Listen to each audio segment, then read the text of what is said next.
Okay, good morning. Meron na naman akong bagong project today. Itong project natin, nakita nyo kanina sa viral namin. It's a Land Cruiser Prado. So, dumating sa akin si Sir. Sabi niya, medyo gusto niya magkaroon ng identity ng konti yung sasakyan. So, he wants to improve the sound output nung kanyang V6 na Land Cruisers.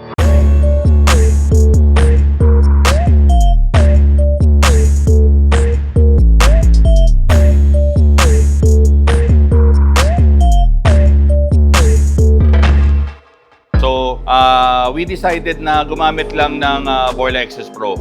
Ang sabi niya sa akin, ayaw niya ng overwhelming na sound. So gusto niya medyo subtle.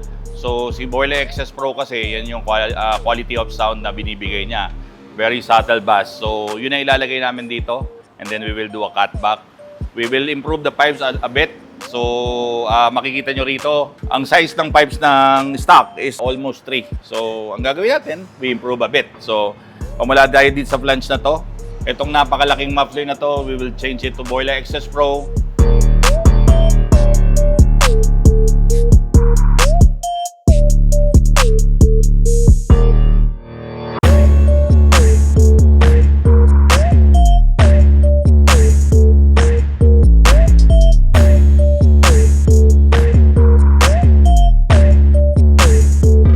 Pagdating dito, sabi niya, medyo gusto niya disente pa rin ng kalalabasan.